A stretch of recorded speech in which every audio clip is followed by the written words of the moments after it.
ओम शांति। 11/5/2021 बाबा के महावाक्य हैं।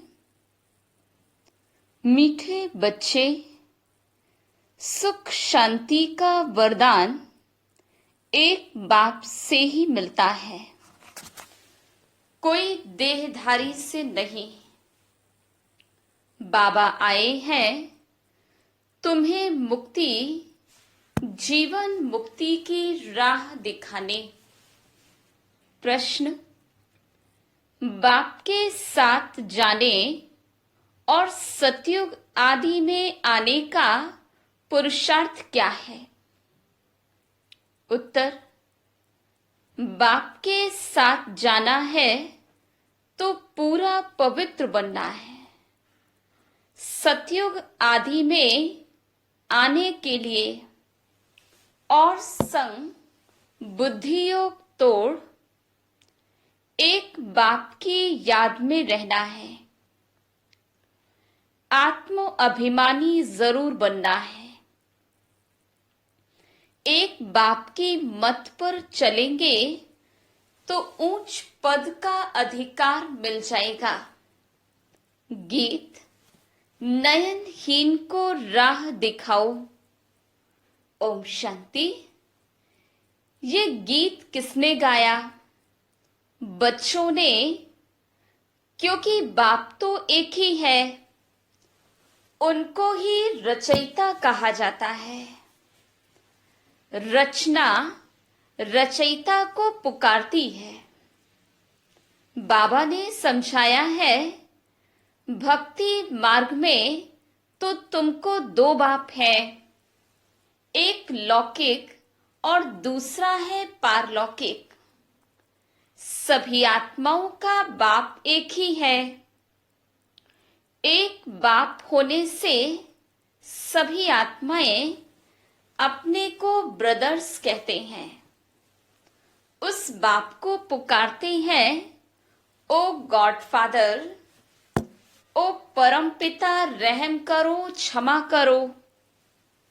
भक्तों का रक्षक एक ही भगवान है। पहले पहले तो ये समझाना चाहिए कि हमको दो बाप हैं। अब पारलौकिक बाप तो सभी का एक है, बाकी लौकिक बाप हर एक का अलग अलग है। अब लौकिक बाप बड़ा व पारलौकिक बाप बड़ा। लौकिक बाप को तो कभी भगवान व परमपिता नहीं कहेंगे। आत्मा का बाप एक ही परमपिता परमात्मा है। आत्मा का नाम कभी बदलता नहीं है। शरीर का नाम बदलता है। आत्मा भिन्न भिन्न शरीर ले पार्ट बजाती है, अर्थात पुनर्जन्म लेती है। आखिर भी कितने जन्म मिलते हैं, सो बाप ही आकर समझाते हैं। बच्चे, तुम अपने जन्मों को नहीं जानते हो। बाप आते ही भारत में है। उनका नाम शिव है। समझते भी हैं शिव परमात्मा है। शिव जयंती व शिवरात्रि भी मनाते हैं। वो निराकार है। जैसे आत्मा भी निराकार है, निराकार से साकार में आते हैं पार्ट बजाने। अब निराकार शिव तो शरीर बिगर पार्ट बजा न सके। मनुष्य इन बातों को कुछ भी नहीं समझते हैं, नयनहीन है। ये शरीर के दो नेत्र तो सबको हैं। तीसरा ज्ञान का नेत्र आत्मा को नहीं है, जिसको दिव्य चक्षु भी कहते हैं। आत्मा अपने बाप को भूल गई है, इसलिए पुकारते हैं, नयनहीन को राह बताओ। कहाँ की राह, शांति धाम और सुख धाम की। सर्व का सद्गति दाता सतगुरु एक ही है। मनुष्य मनुष्य का गुरु बन सद्गति दे नहीं सकता। न खुद सद्गति पाते हैं, न औरों को देते हैं। एक बाप ही सर्व को सद्गति देते हैं। उस अल्प बाप को ही याद करना है। बाप समझाते हैं, कोई भी मनुष्य मात्र मुक्ति, जीवन मुक्ति, शांति और सुख सदा काल के लिए दे नहीं सकते। सुख शांति का वरदान तो एक बाप ही दे सकते हैं, मनुष्य मनुष्य को दे नहीं सकते। भारतवासी सतो प्रधान थे तो सतयुगी स्वर्गवासी थे। आत्मा पवित्र थी। भारत को स्वर्ग कहा जाता है, जबकि आत्माएं पवित्र सतो प्रधान थी। तुम जानते हो, बरोबर आज से 5000 वर्ष पहले भारत स्वर्ग सतो प्रधान था। इन लक्ष्मी नारायण का राज्य था। अभी कलयुग का भी अंत है। इसको नर्क कहा जाता है। यही भारत स्वर्ग था तो बहुत धनवान था। हीरे जवाहरातों के महल थे।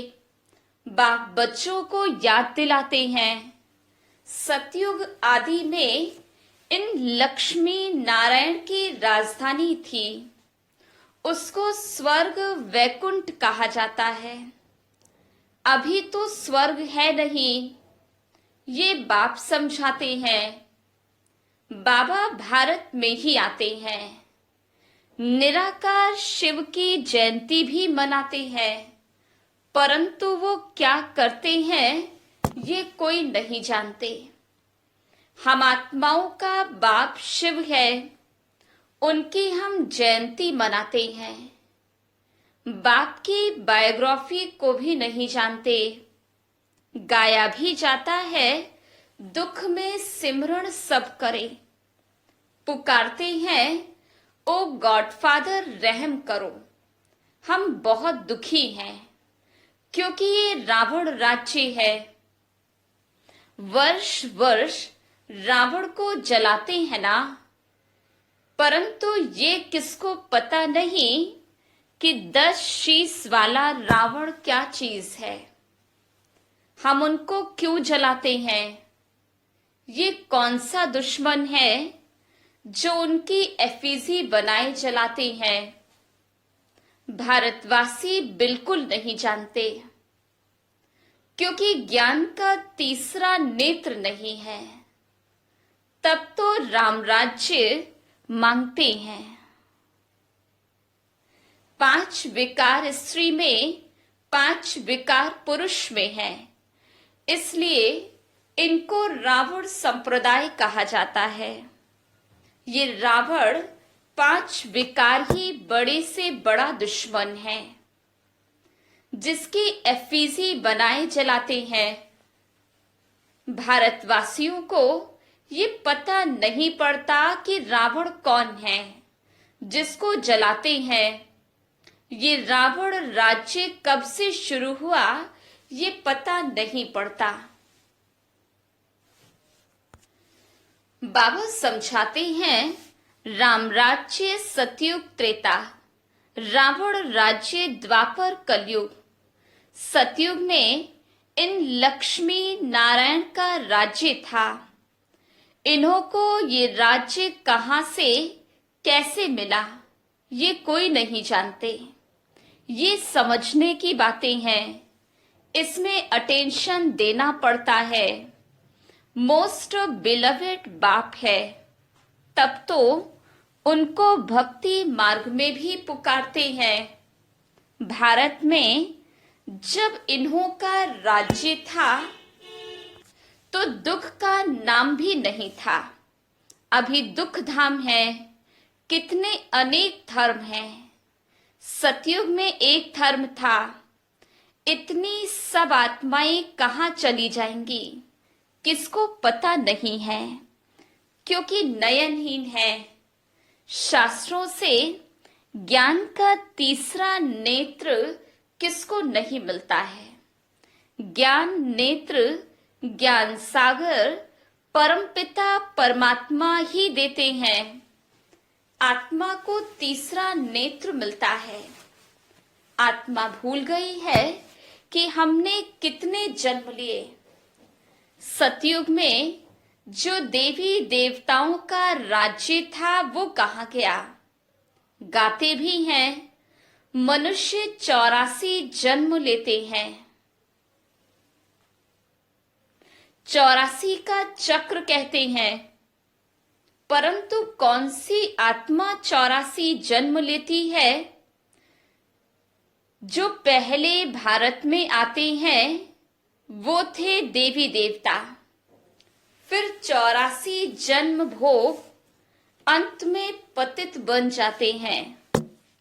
गाते भी हैं, हे पतित पावन, तो सिद्ध करते हैं कि हम पतित हैं, इसलिए पुकारते हैं, हे पतित पावन, हमें पावन बनाने आओ। जो खुद ही पतित हैं वो फिर औरों को पावन कैसे बनाएंगे। बाप समझाते हैं, आधा कल्प भक्ति मार्ग में रावण राज्य, 5 विकार होने के कारण भारत ने इतना दुख को पाया है। 84 जन्म तो लेते ही हैं, उनका भी हिसाब समझाना चाहिए।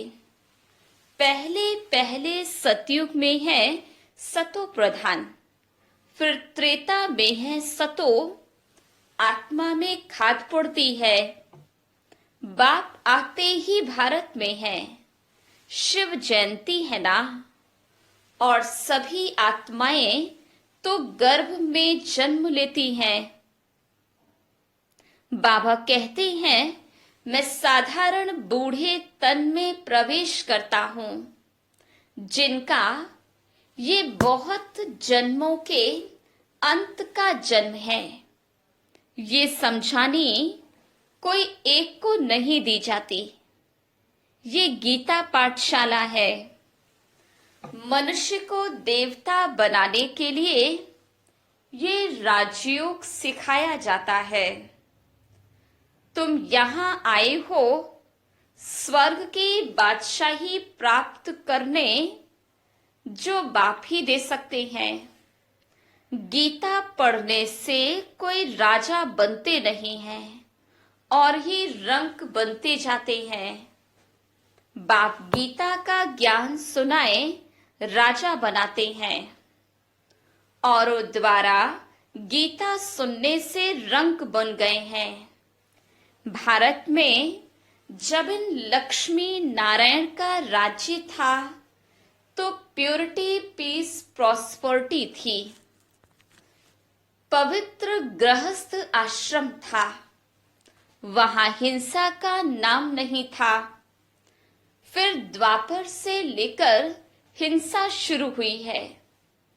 काम कटारी चलाते चलाते तुम्हारी ये हालत आकर हुई है। सतयुग में 100% सॉल्वेंट थे, सतो प्रधान थे। ये राज कोई भी मनुष्य अथवा साधु संत आदि नहीं जानते। बाप जो ज्ञान का सागर पतित पावन है, वही आकर सतो प्रधान बनने की युक्ति बताते हैं।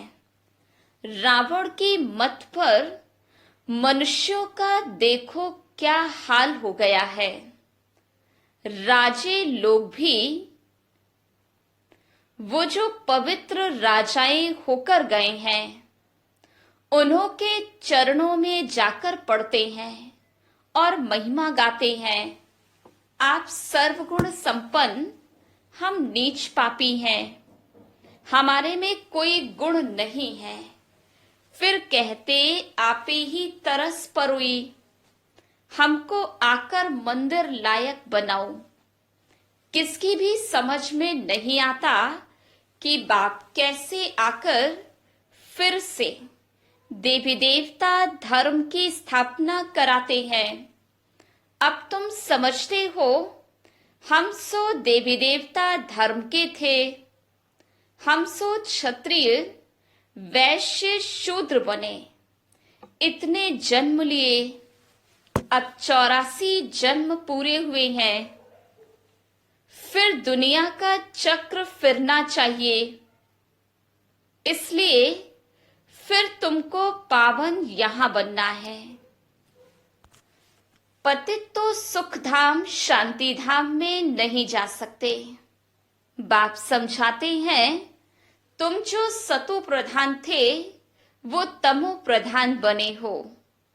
गोल्डन एज से फिर आयरन एज में आए हो, फिर गोल्डन एज बनना है, तब मुक्ति धाम सुख धाम में जा सकेंगे। भारत सुख धाम था, अब दुख धाम है। गीत में भी सुना हम नयनहीन को राह बताओ। हम अपने शांति धाम में कैसे जाएं?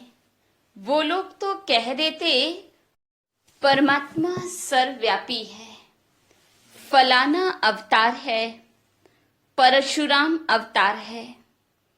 अब बाप परशुराम बन किसको मारते होंगे क्या? हो नहीं सकता। बाप समझाते हैं तुमने इस चक्र में कैसे 84 जन्म लिए हैं। अब मुझ अल्प को याद करो। हे आत्माएं, देही अभिमानी बनो। देह अभिमानी बन तुम बिल्कुल ही दुखी, कंगाल, नरकवासी बन पड़े हो। अगर स्वर्गवासी बनना है तो आत्म अभिमानी जरूर बनना है। आत्मा ही एक शरीर छोड़ दूसरा लेती है। अब 84 जन्म पूरे हुए हैं, फिर सतयुग आदि में जाना है। अब मुझे याद करो और संग बुद्धि योग तोड़ो। रहो भल गृहस्थ व्यवहार में, अपने को आत्मा निश्चय करो। आत्मा एक शरीर छोड़ दूसरा लेती है। अब देही अभिमानी बनना है। मुझे याद करो तो खाद सब जल जाएगी, तुम पवित्र बन जाएंगे। फिर मैं सब बच्चों को ले जाऊंगा। अगर मेरी मत पर नहीं चलेंगे तो इतना ऊंचा पद नहीं पाएंगे। इन लक्ष्मी नारायण का ऊंचा पद है। जब इन्हों का राज्य था तो और कोई धर्म नहीं था। द्वापर से फिर और धर्म आते हैं। सतयुग में बहुत ही थोड़े होते हैं। अब तो बहुत धर्म होने के कारण कितने दुखी हो गए हैं। वही देवता धर्म वाले अब फिर से पतित होने से अपने को देवता कहते नहीं हैं, हिंदू नाम रख दिया है। हिंदू तो कोई धर्म नहीं है। बाबा समझाते हैं रावण ने तुमको ऐसा बना दिया है। तुम जब लायक देवी देवता थे तब सारे विश्व पर राज्य था, सब सुखी थे। अभी दुखी बन पड़े हैं। भारत हेवन था, वो अब हेल बन गया है। फिर हेल को हेवन बाप बिगड़ कोई बना न सके। देवताओं को संपूर्ण निर्विकारी कहा जाता है। यहाँ के मनुष्य तो संपूर्ण विकारी हैं। इनको कहा जाता है पतित। भारत शिवालय था, शिव बाबा की स्थापना की हुई थी। बाप स्वर्ग बनाते हैं, फिर रावण नरक बनाते हैं। रावण श्राप देते हैं। बाप 21 जन्म के लिए वर्षा देते हैं। अब तुम हर एक बाप को याद करो, कोई भी देहधारी को नहीं। देहधारी को भगवान नहीं कहा जाता, भगवान तो एक ही है। बाप तो बेहद का वर्षा देते हैं, फिर रावण श्रापित बना देते हैं। इस समय भारत श्रापित है, बहुत दुखी है। अब इस रावण पर जीत पानी है। गाया भी जाता है, दे दान तो छूटे ग्रहण। वो ग्रहण जो लगता है वो तो पृथ्वी का परछाया है। अब बाबा कहते तुम्हारे ऊपर 5 विकारों रूपी रावण का ग्रहण है। ये 5 विकार दान में देने हैं। पहला तो दान दो कि हम कभी विकार में नहीं जाएंगे। ये काम कटारी ही मनुष्य को पतित बनाती है। अच्छा, मीठे मीठे सिकिलधे बच्चों प्रति माता पिता बाप दादा का याद प्यार और गुड मॉर्निंग। रूहानी बाप की रूहानी बच्चों को नमस्ते। हम रूहानी बच्चों की रूहानी बाप दादा को याद प्यार गुड मॉर्निंग और नमस्ते। धारणा के लिए मुख्य सार। पहली पॉइंट, बाप जो नॉलेज देते हैं उसे पूरा अटेंशन देकर पढ़ना है। ज्ञान के तीसरे नेत्र से अपने 84 जन्मों को जान अब अंतिम जन्म में पावन बनना है। दूसरी पॉइंट, रावण के श्राप से बचने के लिए एक बाप की याद में रहना है। 5 विकारों का दान दे देना है। एक बाप की मत पर चलना है। वरदान, अपनी स्मृति, वृत्ति और दृष्टि को अलौकिक बनाने वाले सर्व आकर्षणों से मुक्त भव। कहा जाता है जैसे संकल्प वैसी सृष्टि। जो नई सृष्टि रचने के निमित्त तो विशेष आत्माएं हैं। उनका एक एक संकल्प श्रेष्ठ अर्थात अलौकिक होना चाहिए। जब स्मृति, वृत्ति और दृष्टि सब अलौकिक हो जाती है तो इस लोक का कोई भी व्यक्ति व वस्तु अपनी ओर आकर्षित नहीं कर सकते। अगर आकर्षित करती है तो जरूर अलौकिकता में कमी है। अलौकिक आत्माएं सर्व आकर्षणों से मुक्त होंगी। स्लोगन, दिल में परमात्मा प्यार व शक्तियां समाई हुई हों तो मन में उलझन आ नहीं सकती। ओम शक्ति।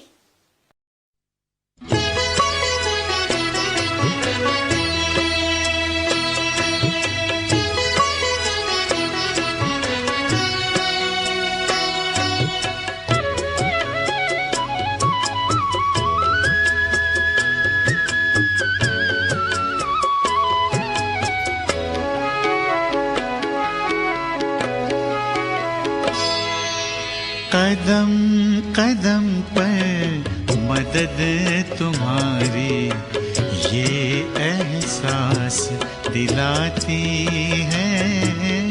कदम कदम पर मदद तुम्हारी ये एहसास दिलाती है। सोचो तुमको कौन मिला है सोचो तुमको कौन मिला है, कौन तुम्हारा साथी है।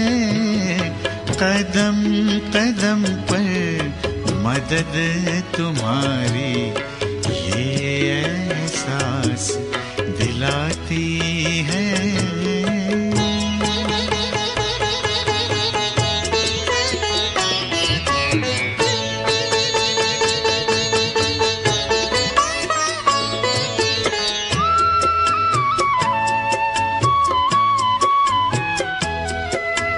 पल भर जब भी होते अकेले, पास मेरे आ जाते हो।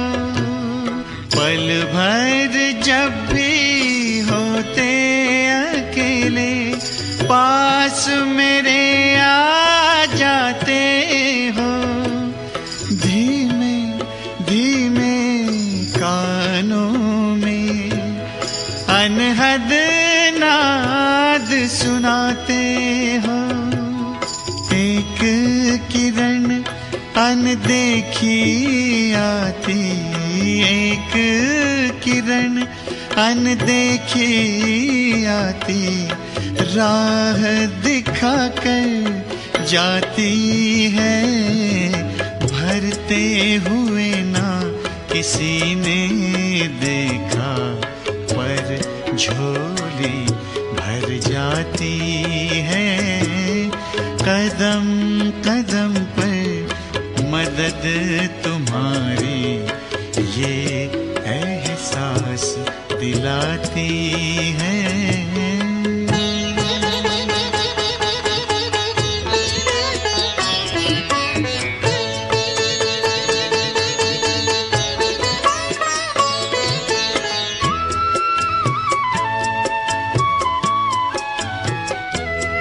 एक बार कहा तुम मेरे हो, 100 बार तुम्हारा प्यार मिला। एक कदम चले तेरी राहों में, तो जन्म जन्म का साथ मिला। ऐसी करुणा, ऐसी ममता, ऐसी करुणा, ऐसी ममता, तेरी याद दिलाती है। प्यार में प्रभु के दिल खो जाता, आँख सजल हो जाती है। कदम कदम पर मदद तुम्हारी ये एहसास दिलाती है। सोचो तुमको कौन मिला है, सोचो तुमको कौन मिला है, कौन तुम्हारा साथी है। कदम कदम पर मदद तुम्हारी ये एहसास दिलाती